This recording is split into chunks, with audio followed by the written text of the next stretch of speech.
Today, Friday, the 9th December 2011, marks the conclusion of the deliberations of participants to the United Nations Climate Change Conference, COP17 and CMP7, being hosted by our country, South Africa, here in Durban. South Africa was, of course, privileged to host on behalf of the people of our country, and indeed Africa in the world, this important conference on our shores as part of our contribution to help create a better tomorrow today. The conference, as you know, began on the 28th of November.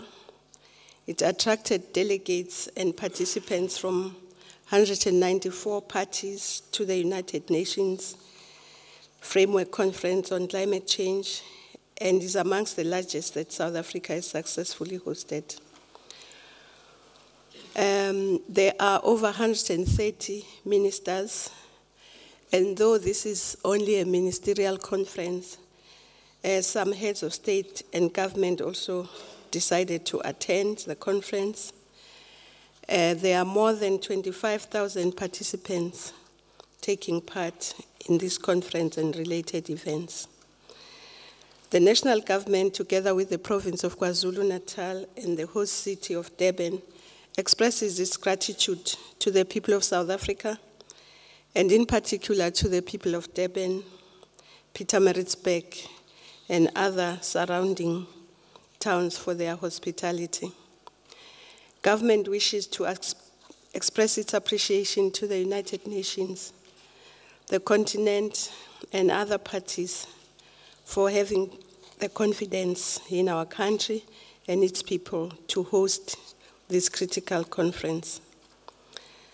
The South African government is particularly satisfied that the conference met all the United Nations requirements for international conferences, including matters relating to security, transportation, immigration, accommodation, ICT, as well as media logistics. In this regard, South Africa accredited a total number of more than 20,000 delegates as part of its host agreement with the United Nations, facilitated through the Enhanced Movement Control System and Advanced Passenger Processing System. And these are systems also that we use for the FIFA World Cup in 2010. Furthermore, through our international ports of entry, King Shaka, Cape Town, and Oliver Tambo International Airports, South Africa facilitated the visa-free entry of accredited COP17 delegates into the country. In anticipation of the arrival of large volumes of representatives of the broader international community, additional immigration officers and police were deployed at the Durban Harbour and King Shaka International Airport to facilitate smooth movements of delegates. The government's National Joint Operations and Intelligence Structure, the joints, comprising of South African Police Service, the South African National Defence Force, the State Security Intelligence Community, and related departments, was responsible for the security at the COP17 conference and all parallel events held in a number of venues across the city and sometimes outside the city, utilizing, amongst others, infrastructure developed during our 2010 FIFA World Cup. The joint operations primarily entailed high visibility of security forces in uniform and some in civilian clothes, patrolling vehicles, on foot, on bicycle, and on horseback, and of course, also air support. The security plans were prepared and executed together with the United Nations Safety and Security Department that was responsible for the security in the inner perimeter of the venue in order to secure that the event is secured accordingly and to deal with any eventuality in the air, land, and sea. This strategy of implementing high visibility of security force personnel has once again proven very effective.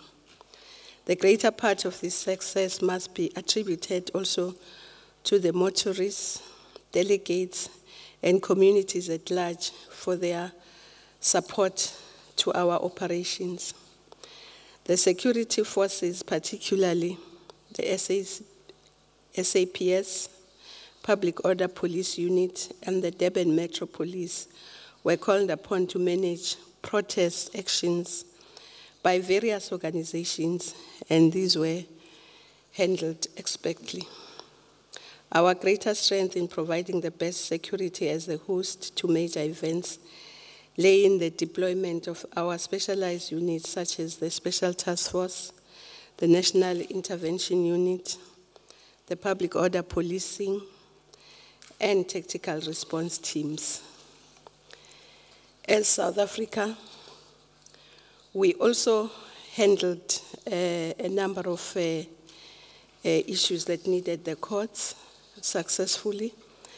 But as South Africa, I would like to express the hope that the arrangements we put in place for the United Nations contributed in helping to create a climate conducive for a successful deliberations of the conference. South Africa is confident that the progress recorded in this conference will go a long way towards pushing back the effects of climate change here at home, Africa, and the rest of the world. The government takes this opportunity to express its appreciation to all those dedicated public servants in the security and logistic clusters for having devoted their time and energy over the last 2 weeks, but even before, to the movement of delegates into the country, their smooth transfer from ports of entry to their hotels, and also to the conference venue, which was a secure environment.